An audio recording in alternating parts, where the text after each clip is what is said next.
Capítulo 15. A mente de Cristo. Pois quem conheceu a mente, os conselhos e propósitos do Senhor, que o possa guiar e lhe dar conhecimento e instruir? Nós, porém, temos a mente de Cristo, o Messias, e guardamos os pensamentos, sentimentos e propósitos do seu coração. 1 Coríntios capítulo 2, versículo 16. Creio que agora você já tomou a firme decisão de escolher os pensamentos corretos. Então vamos examinar os tipos de pensamentos que seriam considerados corretos de acordo com o Senhor. Há certamente muitos tipos de pensamentos que seriam considerados impensáveis a Jesus quando ele estava na Terra. Se quisermos seguir os seus passos, então precisamos começar a pensar como ele pensava. Neste instante, você deve estar pensando: isso é impossível, Joyce. Jesus era perfeito. Eu posso ser capaz de melhorar minha forma de pensar, mas jamais serei capaz de pensar como ele pensava. Bem, a Bíblia nos diz que temos a mente de Cristo, e um novo coração e um novo espírito. Subtítulo: Um novo coração e um novo espírito. Dar-vos-ei coração novo, e porei dentro de vós espírito novo. Tirarei de vós o coração de pedra, e vos darei coração de carne. Porei dentro de vós o meu espírito, e farei que andeis nos meus estatutos, guardeis os meus juízos e os observeis. Ezequiel capítulo 36, versículos 26 e 27. Como cristãos, temos uma nova natureza que é, na verdade, a natureza de Deus, depositada em nós no novo nascimento. Podemos ver nessa passagem que Deus sabia que se tínhamos de prestar atenção às suas ordenanças e caminhar em seus estatutos, Ele teria de nos dar o seu espírito e um novo coração e mente. Romanos capítulo 8, versículo 6, fala da mente da carne e da mente do espírito, e nos diz que a morte é resultado de se seguir a mente da carne, e a vida é o resultado de se seguir a mente do espírito. Faríamos um tremendo progresso simplesmente aprendendo a discernir entre a vida e a morte. Se alguma coisa está lhe ministrando morte, não continue a fazer isso. Quando certas linhas de pensamento o enchem de morte, você sabe imediatamente que essa não é a mente do espírito. Para ilustrar, vamos dizer que eu esteja pensando em uma injustiça que sofri por causa de outra pessoa e comece a ficar irritada. Começo a pensar no quanto não gosto daquela pessoa. Se eu for perspicaz, notarei que estou sendo cheia com morte. Estou ficando irritada, tensa, estressada. Posso até mesmo estar experimentando desconforto físico. Dor de cabeça, dor de estômago e fadiga inexplicável podem ser fruto de forma errada de pensar. Por outro lado, se eu estiver pensando em como sou abençoada e em como Deus tem sido bom para mim, também perceberei que estou sendo cheia com vida. É muito útil que um crente aprenda a discernir a vida e a morte dentro dele. Jesus tomou as providências para que fôssemos cheios de vida, colocando sua mente em nós. Podemos escolher fluir na mente de Cristo. Nas próximas páginas deste capítulo, há uma lista de coisas a fazer para que possamos fluir na mente do Espírito. Tópico 1. Pense positivamente. Andarão dois juntos, se não houver entre eles acordo. Amós capítulo 3, versículo 3. Se uma pessoa está pensando de acordo com a mente de Cristo, como serão seus pensamentos? Serão positivos com certeza. Em um capítulo anterior, já discutimos a absoluta necessidade de se pensar positivamente. Talvez, a esta altura, você queira voltar ao capítulo 5 para refrescar sua memória a respeito da importância de ser positivo. Acabei de voltar e lê-lo e fui abençoada, embora eu mesma o tenha escrito. jamais se dirá o suficiente a respeito do poder de ser positivo. Deus é positivo. E se quisermos fluir com Ele, devemos sintonizar na mesma frequência e começar a pensar positivamente. Não estou falando de exercitar o controle da mente, mas simplesmente ser uma pessoa positiva em todos os aspectos. Tenha perspectiva e atitude positivas. Mantenha pensamentos e expectativas positivos. Participe de conversas positivas. Jesus certamente mostrava perspectiva e atitudes positivas. Ele suportou muitas dificuldades, incluindo ataques pessoais. Mentiram sobre ele, foi abandonado por seus discípulos quando mais precisava deles, foi escarnecido, foi solitário, mal compreendido e inúmeras outras coisas desencorajantes. Apesar disso, em meio a todas essas coisas negativas, ele permaneceu positivo. Ele sempre tinha um comentário edificante, uma palavra encorajadora. Ele sempre deu esperança a todos de quem se aproximou. A mente de Cristo em nós é positiva. Portanto, sempre que nos tornamos negativos, não estaremos operando com a mente de Cristo. Milhões de pessoas sofrem de depressão, e realmente não penso que seja possível alguém estar deprimido sem ser negativo, a menos que a causa seja médica. Mesmo nesse caso, ser negativo apenas aumentará o problema e os sintomas. De acordo com o Salmo 33, Deus é a nossa glória e aquele que levanta a nossa cabeça. Ele quer erguer tudo: nossas esperanças, nossas atitudes, nosso humor, nossa cabeça, as nossas mãos e o nosso coração, a nossa vida inteira. Ele é nosso levantador divino. Deus quer nos levantar e o diabo quer nos empurrar para baixo. Satanás, ele usa os eventos negativos e as situações da nossa vida para nos deprimir. A definição do dicionário da palavra deprimir é abater no espírito, entristecer. De acordo com o dicionário Webster, alguma coisa que está deprimida está afundada abaixo da região circundante, vazio. Deprimir significa afundar, empurrar para baixo ou manter abaixo do nível do solo. Regularmente temos oportunidade de pensar negativamente, mas nossos pensamentos apenas nos afundarão ainda mais. Ser negativo não resolve nossos problemas, apenas se soma a eles. Subtítulo: Supere a depressão. O Salmo capítulo 143, do verso 3 ao 10, dá uma descrição de depressão e de como superá-la. Vamos examinar essa passagem em detalhe para ver os passos que poderemos dar para superar esse ataque do inimigo. Ponto. Identifique a natureza e a causa do problema.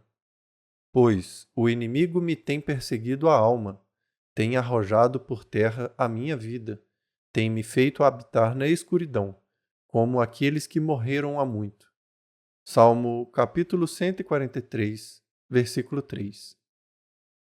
Habitar na escuridão, como aqueles que morreram há muito tempo, certamente me soa como uma descrição de alguém que está deprimido.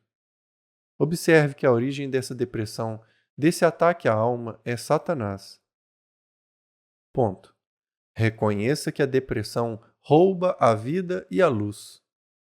Por isso, dentro de mim esmorece, e está oprimido, o meu espírito e o coração, e meu peito se vê turbado e entorpecido. Salmo capítulo 143, verso 4. A depressão oprime a liberdade espiritual e o poder de uma pessoa. Nosso espírito, fortalecido e encorajado pelo Espírito de Deus, é poderoso e livre. Portanto, Satanás procura oprimir esse poder e liberdade, enchendo nossa mente com escuridão e sombra. Por favor, perceba que isso é vital para resistir o sentimento chamado depressão. imediatamente após sentir a sua chegada. Quanto mais lhe for permitido permanecer, mais difícil será resistir. Ponto. Lembre-se dos bons tempos. Lembro-me dos dias de outrora. Penso em todos os teus feitos e considero nas obras das tuas mãos. Salmo 143, verso 5. Nesse versículo, vemos a resposta do salmista à sua situação. Lembrar, meditar e refletir são funções da mente. Ele, obviamente, sabe que os seus pensamentos afetarão seus sentimentos. Então ele se toma ocupado pensando sobre coisas que o ajudarão a superar o ataque à sua mente. Ponto. Louve ao Senhor em meio ao problema. A ti levanto as mãos. A minha alma anseia por ti, como terra sedenta, anseia por água.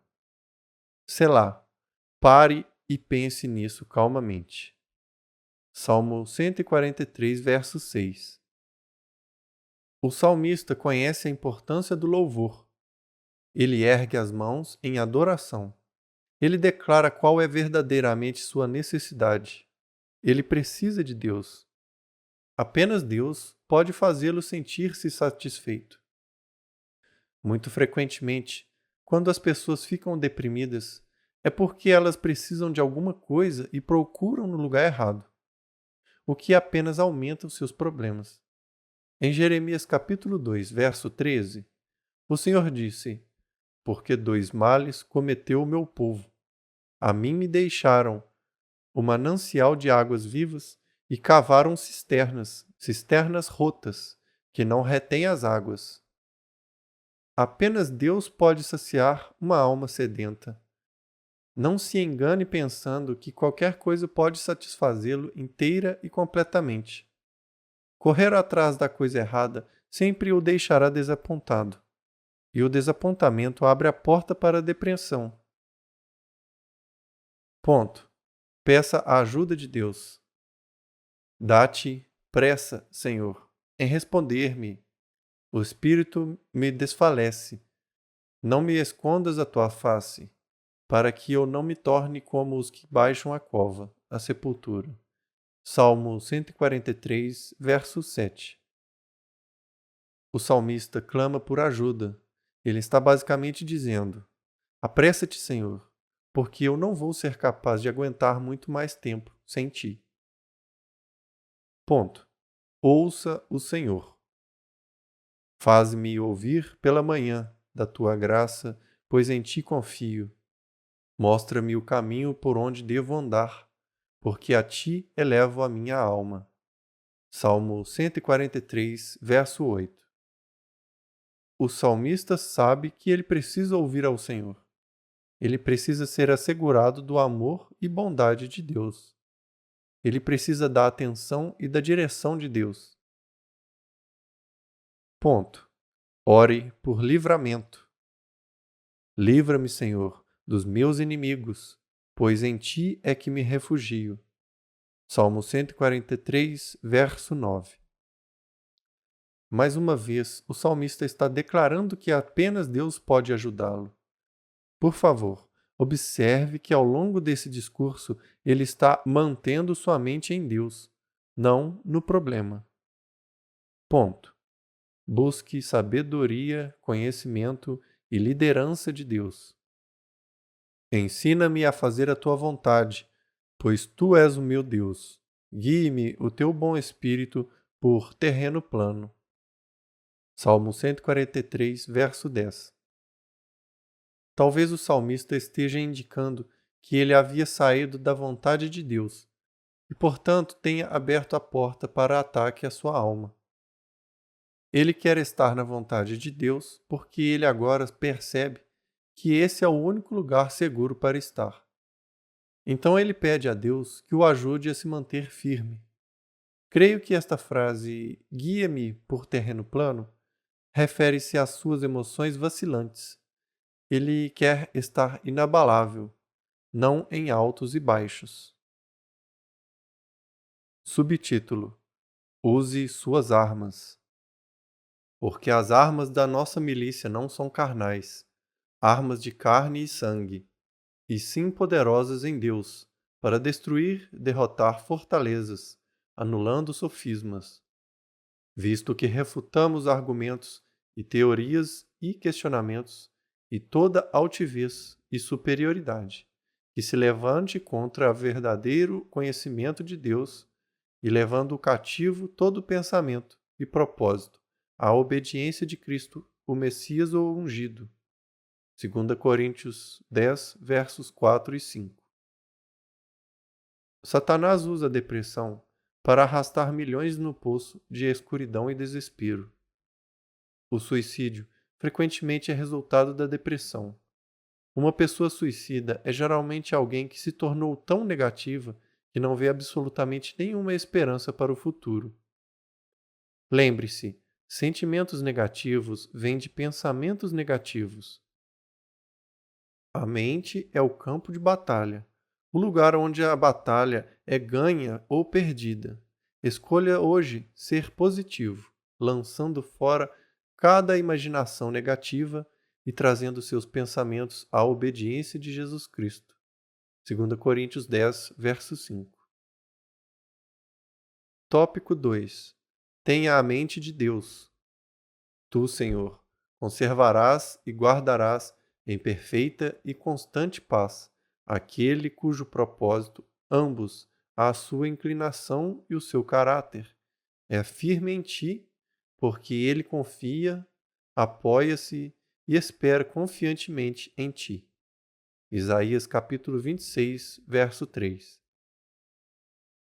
Jesus tinha comunhão contínua com seu Pai Celestial. É impossível ter comunhão completa com qualquer pessoa sem ter a mente nela.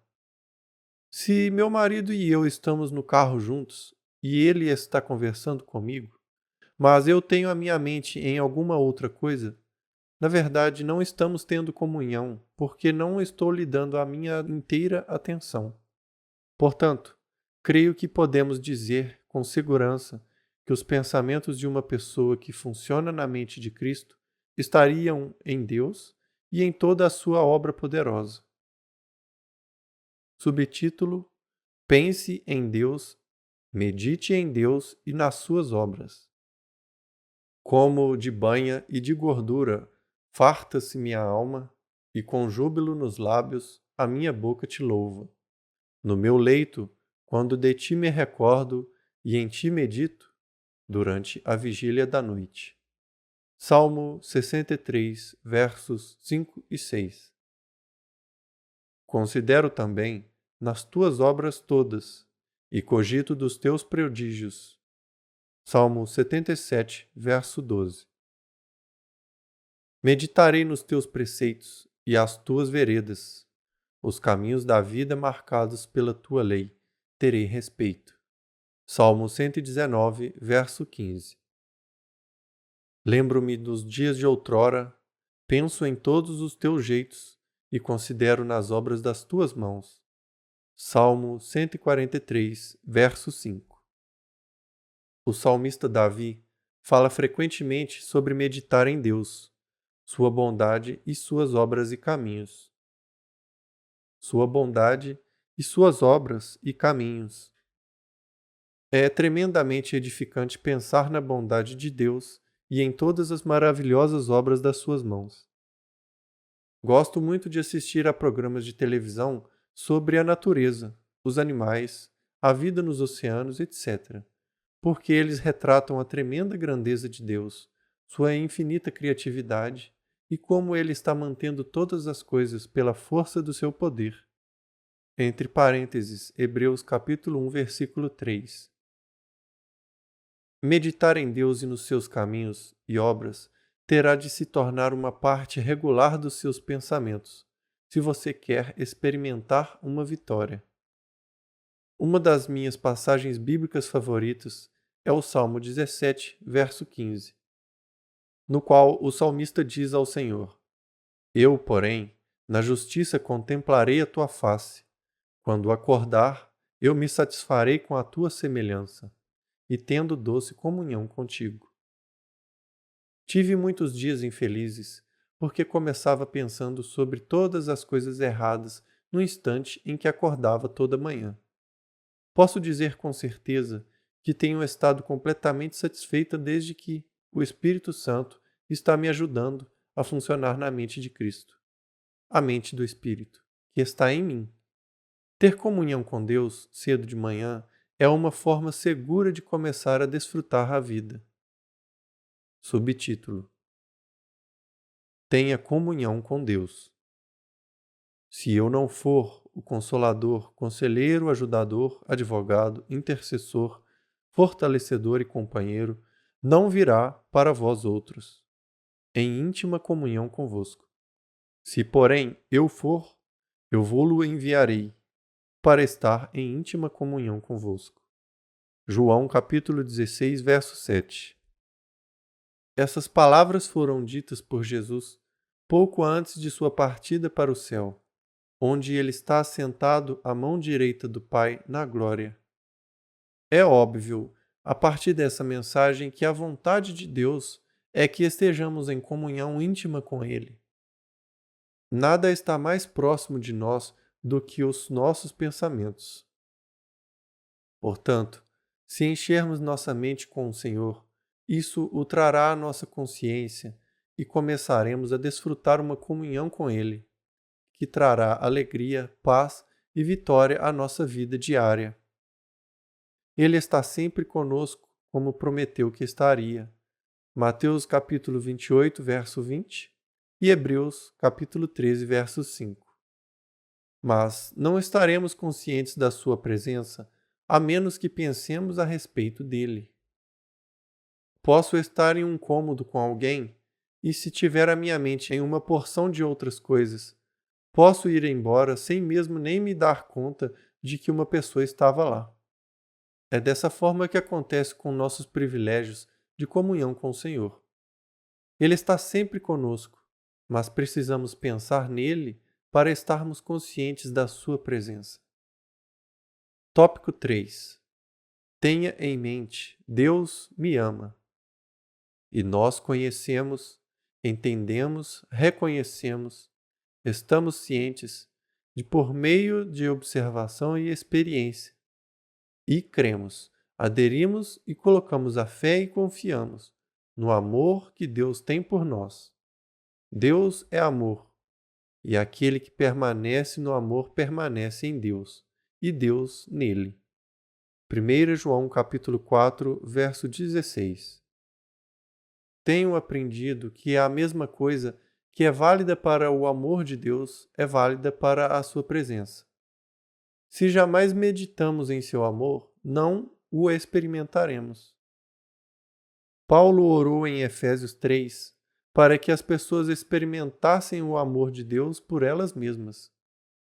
A Bíblia diz que ele nos ama, mas quantos dos filhos de Deus ainda não têm a revelação do tocante ao amor de Deus? Lembro-me de quando iniciei os ministérios Life in the World. Na primeira semana em que deveria dirigir um encontro, perguntei ao Senhor o que ele queria que eu ensinasse. E ele me respondeu: diga ao meu povo que eu o amo. Ele disse isso? Eu disse: eu quero ensinar-lhe alguma coisa realmente poderosa, não uma lição de escola dominical sobre João 3,16. O Senhor me disse: poucos do meu povo sabem o quanto eu os amo. Se eles soubessem, agiriam de modo diferente. Quando comecei a estudar o assunto de receber o amor de Deus, percebi que eu mesmo estava em desesperada necessidade. O Senhor me conduziu em meu estudo para 1 João 4,16, que afirma que deveríamos estar conscientes do amor de Deus. Isso significa que eu deveria ser alguma coisa sobre o que devemos estar ativamente conscientes. Eu tinha um tipo de entendimento vago, inconsciente de que Deus me amava. Mas o amor de Deus é uma força poderosa em nossa vida, que nos conduzirá por meio das mais difíceis provações à vitória. Até a vitória. Em Romanos capítulo 8, verso 35, O apóstolo Paulo nos exorta: quem nos separará do amor de Cristo?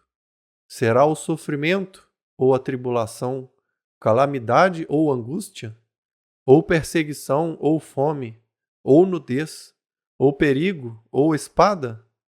Então, no verso 37, ele continua dizendo: em todas estas coisas, porém, somos mais que vencedores, por meio daquele que nos amou. Estudei esse assunto por um longo tempo e me tornei consciente do amor de Deus por mim ao pensar sobre o seu amor e confessá-lo em alta voz. Aprendi versículos sobre o amor de Deus e meditei neles e os confessei com a minha boca. Fiz isso por meses e o tempo todo a revelação do seu amor incondicional por mim foi se tornando mais e mais uma realidade para mim. Agora seu amor me é tão real que até mesmo em tempos difíceis sou confortada pelo conhecimento consciente de que ele me ama e que eu não tenho mais de viver com medo. Subtítulo: Não tenha medo. No amor não existe medo. Antes, o perfeito amor lança fora todo medo. 1 João, capítulo 4, versículo 18. Deus nos ama perfeitamente, exatamente como somos. Romanos 5, 8 nos diz que Deus prova o seu próprio amor para conosco pelo fato de ter Cristo morrido por nós, sendo nós ainda pecadores. Crentes que operam de acordo com a mente de Cristo não vão pensar sobre como eles são horríveis. Eles terão pensamentos baseados na retidão. Você deveria ter uma conscientização de retidão, meditando regularmente sobre quem você é em Cristo. Subtítulo: Seja consciente da justiça, não consciente do pecado. Aquele que não conheceu o pecado, ele o fez pecado por nós, por amar a nós, para que nele, através dele, fôssemos feitos vestidos de, vistos como e exemplos de justiça de Deus, o que deveríamos ser aprovados e aceitáveis em relacionamento correto com ele, pela sua bondade. 2 Coríntios capítulo 5, versículo 21. Muitos crentes são atormentados por pensamentos negativos a respeito deles mesmos. Pensamentos como: Deus deve ser tão desagradável por causa de todas as suas fraquezas e falhas.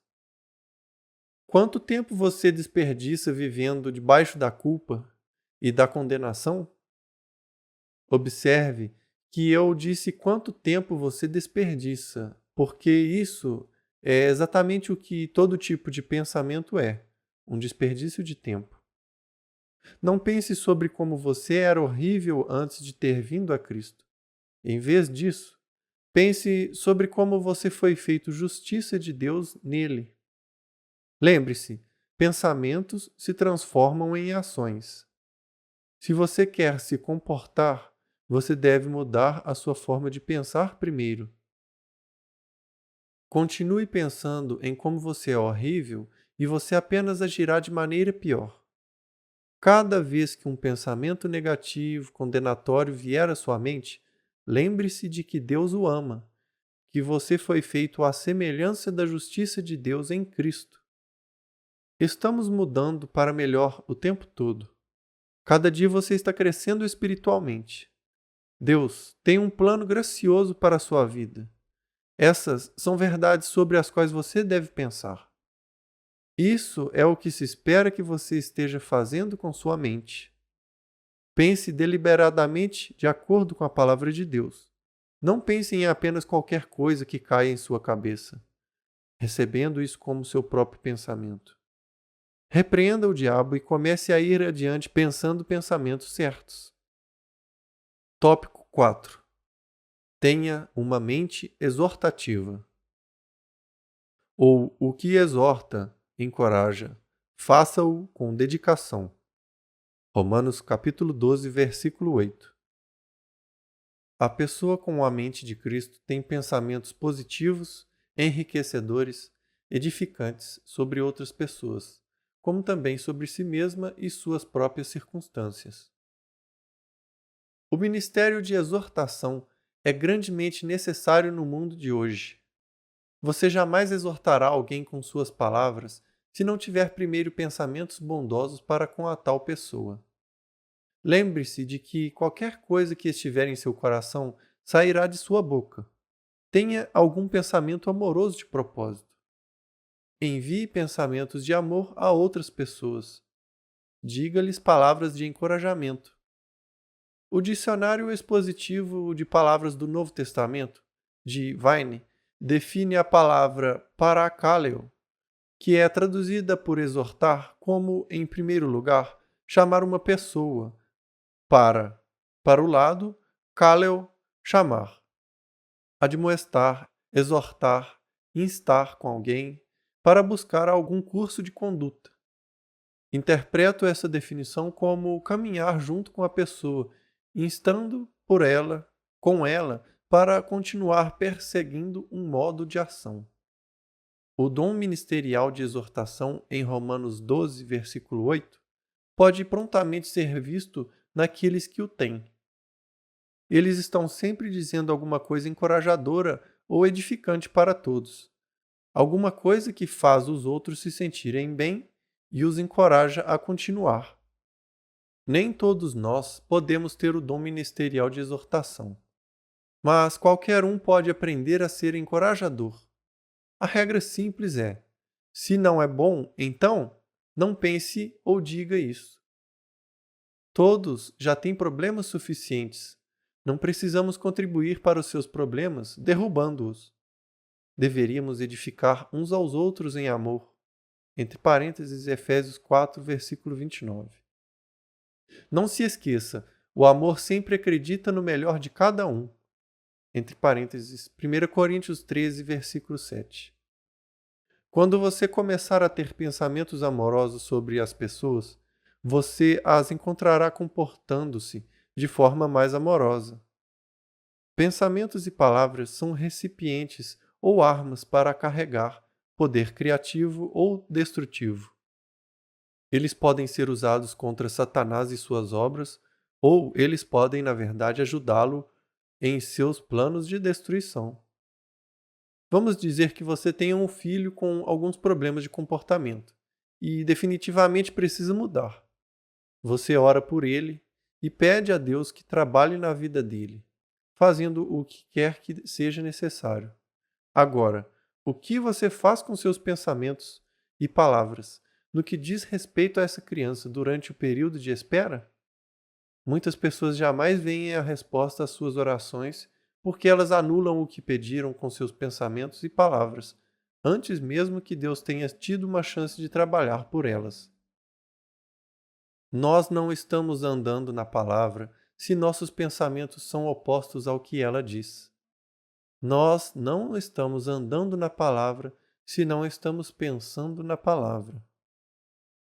Quando você ora por alguém, alinhe seus pensamentos e palavras com o que você orou e começará a ver um avanço. Não estou sugerindo que você perca o equilíbrio. Se seu filho tem um problema de comportamento na escola e um amigo lhe pergunta como ele está se saindo, o que você deveria fazer se, na verdade, nenhuma modificação aconteceu? Você pode dizer: bem, ainda não vimos um avanço, mas creio que Deus está trabalhando e que esta criança é uma fonte de influência para o Senhor. Nós a veremos mudar de glória em glória, pouco a pouco, um dia de cada vez. Tópico 5. Desenvolva uma mente agradecida.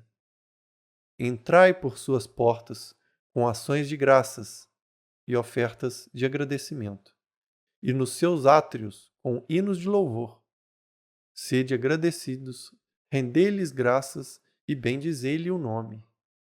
Salmo 100, verso 4. Uma pessoa fluindo na mente de Cristo encontrará seus pensamentos cheios de louvor e ações de graças. Muitas portas são abertas ao inimigo por meio da queixa. Algumas pessoas são fisicamente doentes e têm a vida fraca e sem poder por causa dessa doença chamada queixa. que ataca os pensamentos e as conversas das pessoas. Uma vida poderosa não pode ser vivida sem a ação de graças. A Bíblia nos instrui repetidamente no princípio da ação de graças. Queixar-se em pensamento ou palavra é um princípio de morte, mas ser agradecido e mostrar isso é um princípio de vida. Se uma pessoa não tem um coração ou mente agradecido, a ação de graças não sairá de sua boca. Quando formos agradecidos, diremos que somos. Subtítulo: Seja agradecido em todos os momentos. Por meio de Jesus, pois, ofereçamos a Deus sempre e a todo momento sacrifício de louvor, que é o fruto de lábios que confessam e glorificam o seu nome. Hebreus capítulo 13, versículo 15. Quando oferecemos ações de graças, a todo momento, em cada situação, em todas as coisas, e, assim fazendo, entramos na vida vitoriosa na qual o diabo não pode nos controlar. Como ele poderá nos controlar se formos alegres e agradecidos independentemente de como as nossas circunstâncias estão? Certamente, esse tipo de estilo de vida algumas vezes requer sacrifício de louvor e ações de graças, mas prefiro sacrificar minhas ações de graças a Deus do que sacrificar a minha alegria a Satanás. Aprendi da maneira mais difícil que, se eu me torno resmungona e me recuso a agradecer, então acabarei abrindo mão da minha alegria. Em outras palavras, perderei a alegria para o espírito de queixa. No Salmo 34, verso 1, o salmista diz: Bendirei o Senhor em todo o tempo, o seu louvor estará sempre nos meus lábios. Como podemos ser uma bênção para o Senhor? Deixando o seu louvor estar continuamente em nossos pensamentos e em nossos lábios. Seja uma pessoa agradecida, cheia de gratidão, não apenas em relação a Deus, mas também em relação às pessoas.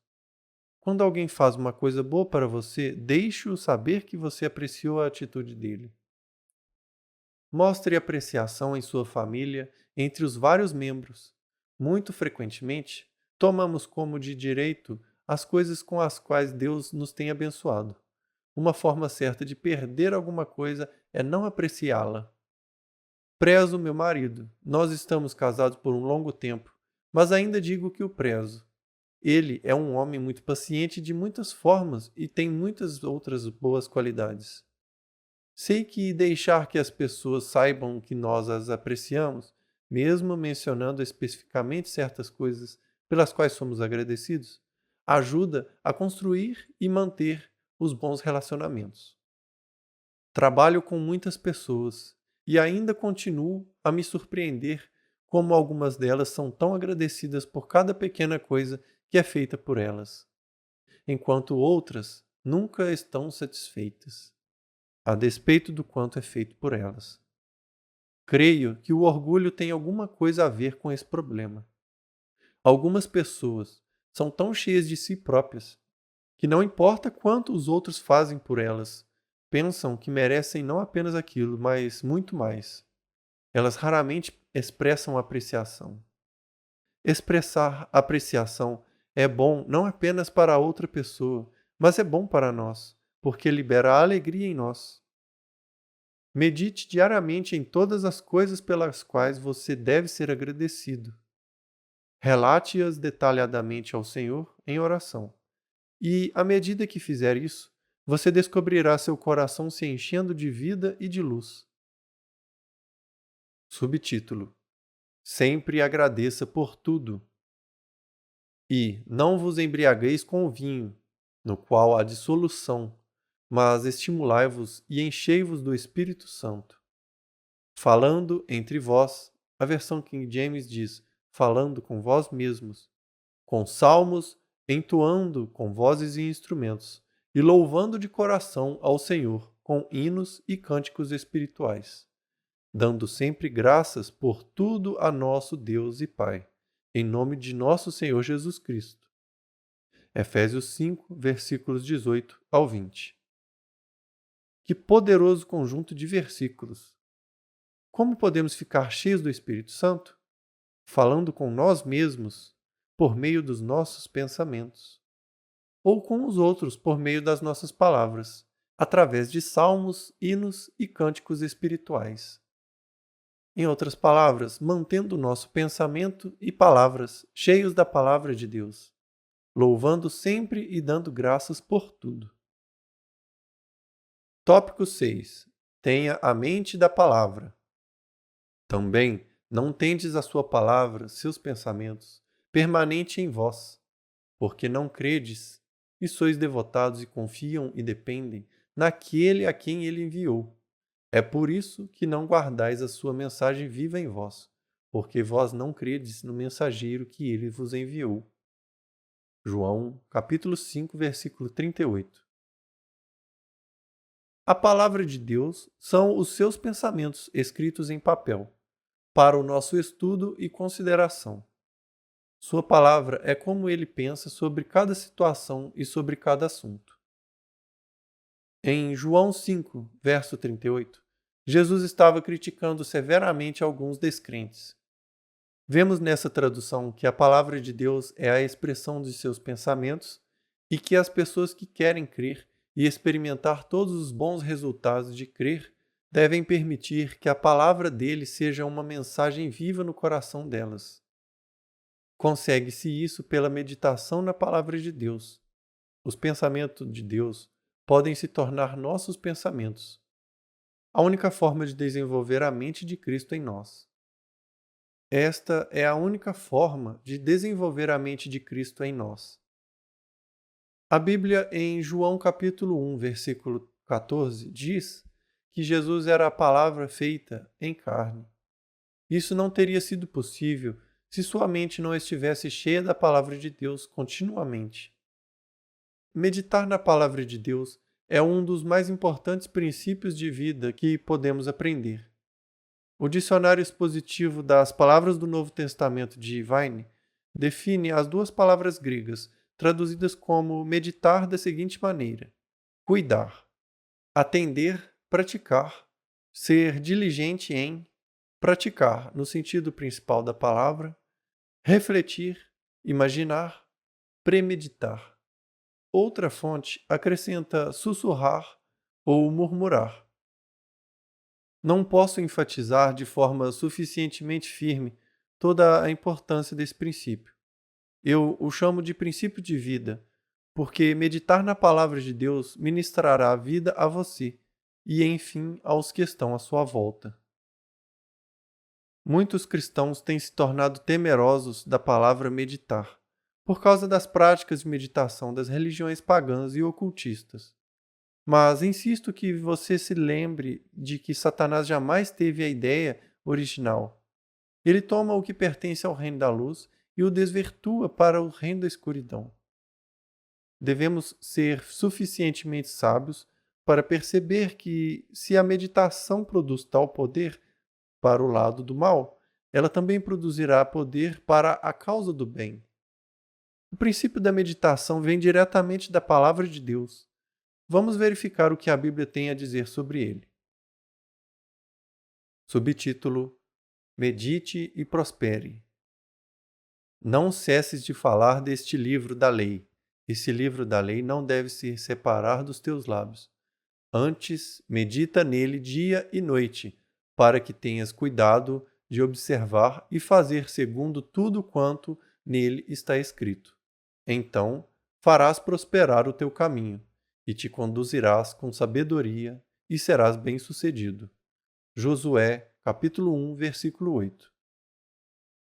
Nesse versículo, o Senhor está nos dizendo claramente que jamais colocaremos sua palavra em prática fisicamente, se não a praticarmos primeiro mentalmente.